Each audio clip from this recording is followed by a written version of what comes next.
Давай, блядь, как можешь, нахуй. Я рядом сижу. Ладно. У тебя одно ухо осталось, блядь. Подожди, имя, фамилия, подробно. Раджа Пализода. Как? Раджа Пализода.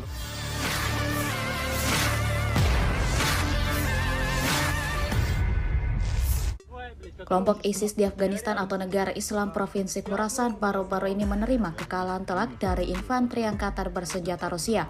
Pasalnya, personil dari kelompok ISIS tersebut berhasil ditangkap anggota militer Vladimir Putin.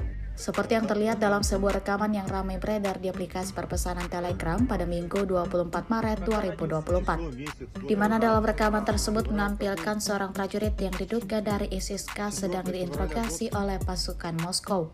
Tentara ISIS tersebut terlihat diinterogasi dengan kepala yang dibalut perban, wajah hingga baju berdarah-darah. Dalam interogasinya, ia mengatakan bahwa rekannya dan juga para prajurit militer lainnya telah menjatuhkan senjata mereka di jalan di wilayah Priang sesaat sebelum ditangkap.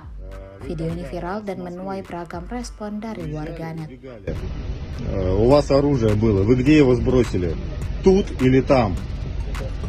Где-то на дорогу. Смотри, вот в этих окрестностях вы кинули, или там под Москвой вы его кинули? Мои друзья выкинули, их спроси. Не, когда они выкидывали, ты же видел, как они выкидывают? Да.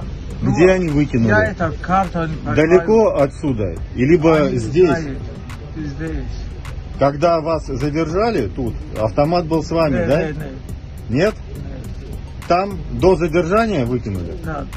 Смотри, когда машину задерживали, вы в машине еще были, автомат был еще в машине? Уже не был. Не было. То есть вы его скинули до того, как сюда приехали? Да. Так? Ближе к Москве или ближе сюда? Мои друзья знают, они там город, я не знаю. Ну вспомни, ближе сюда, либо ближе туда, к Москве. Не знаю. Они знают все. Я очень плохо понимаю. Там Download Tribun X sekarang, menghadirkan lokal menjadi Indonesia.